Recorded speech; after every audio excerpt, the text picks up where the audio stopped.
There's been a desperate plea for more people to come forward as foster carers to help some of the most vulnerable children in society. Councils say the number of young people being put into care has rocketed in the wake of child abuse scandals. Our political editor John Hess has been meeting foster carers and people whose lives have been turned around by being placed with a new family. Saying thanks, 19-year-old Naomi Mayer makes a Chinese love heart for a foster mother. She's back home in Nottinghamshire after an opportunity of a lifetime to visit Western China. She's also back home to the foster parents who gave Naomi an opportunity that for her was more important and personal. When I first came into care, I went to maybe 5 or 6 different placements in quite a short period of time, which I guess for anybody could be quite daunting and quite confusing. So I think when I finally came here, it was much better for my emotional well-being to be in a stable sort of family. Eleanor Morrison has been Naomi's foster mother for 12 years. When I got married, got my 3 children, I always wanted to have a big family, and I had 3 children, and so we decided that we could offer something else to some other children. Naomi's next step is university, but not every child in care finds a ready-made foster home. In Nottinghamshire, there's a real shortage.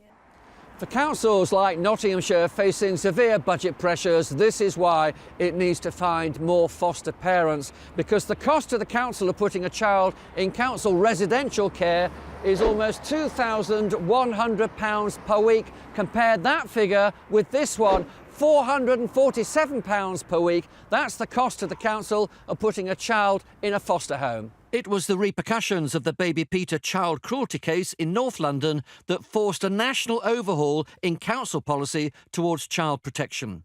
More children are now in care. Because there are a lot of children wanting homes. And for Kate Fole, the politician in charge of children's care services, that means finding more people prepared to become foster parents. And as a result, there are now 400 more children in care now. There are about 850 children in care than there were 4 or 5 years ago. Obviously, there must be acute budget pressures as well on residential care.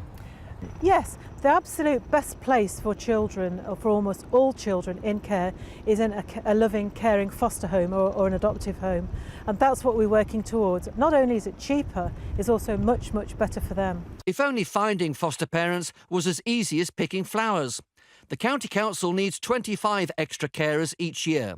Lisa Creasy is one of them. She and her husband started fostering 4 years ago. You meet with somebody from the social services and you talk about the reasons why you would like to foster, and you have you spend quite a few weeks, weekly visits, having a social worker coming to see you, just running through everything, your background, your family's needs.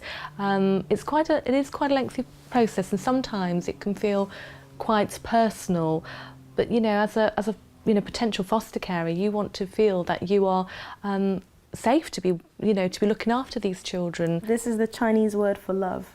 Assured and confident, Naomi is starting out her life as a young adult, thanks to foster parents who gave her a warm, loving home when she needed it most. It's written in traditional Chinese. It does in a way surprise me that not so many people are wanting to foster or adopt children. So, yeah, I think more people should.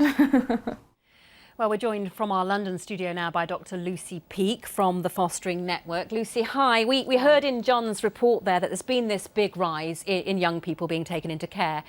Are politicians doing enough? Well, I think in general, politicians do understand the needs of children who are coming into care and the need to recruit more foster carers to look after them. The critical thing, though, is that the financial packages are in place to support what local authorities are doing and to support those foster carers who are providing the care to those really vulnerable children. So it's about finances to ensure that we can recruit the right people, but also finance so that we can support those foster carers once they're doing the job.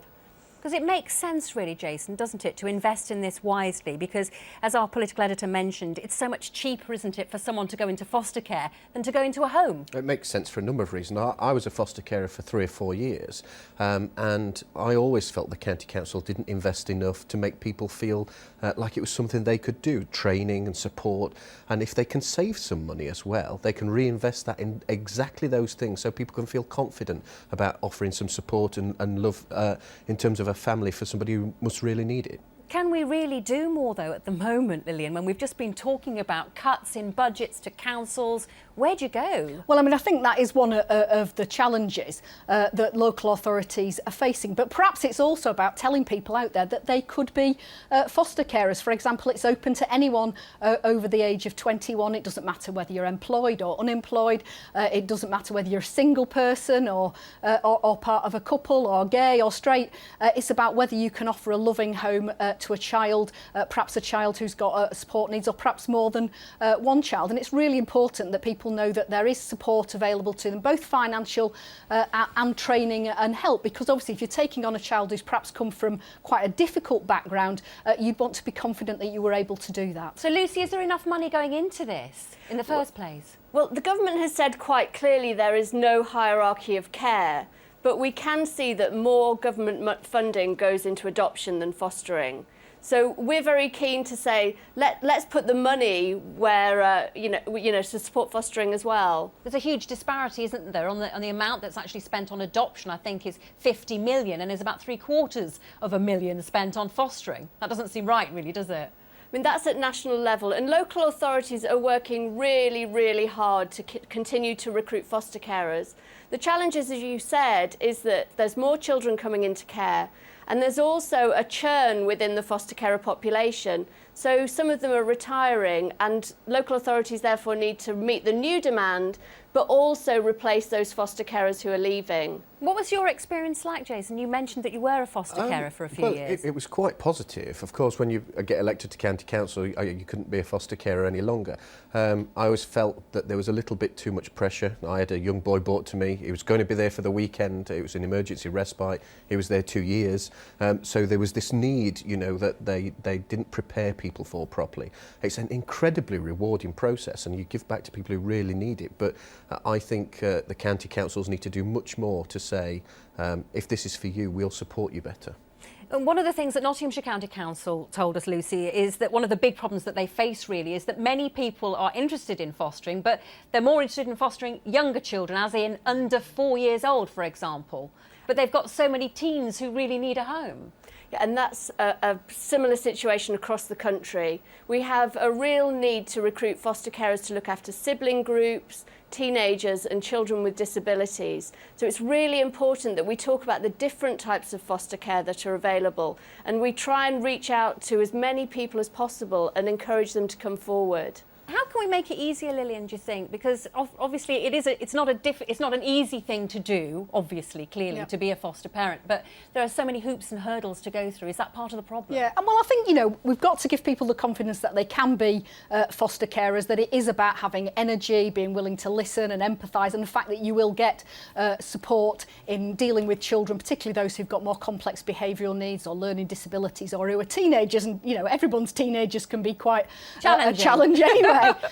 So I think it's partly about, telling people that they can be foster carers, telling them what support's available. But to come back to the other point, we were talking about budgets, is that we need county councillors, we need people like Jason to be standing up for Nottinghamshire and saying we need a fair funding in our county, because if we're having to deal with cuts at the same time as we're wanting to put more money into fostering and adoption, you've got to make those numbers add up. So, Lucy, very, very briefly, why should people do it? Why should someone decide to become a foster parent?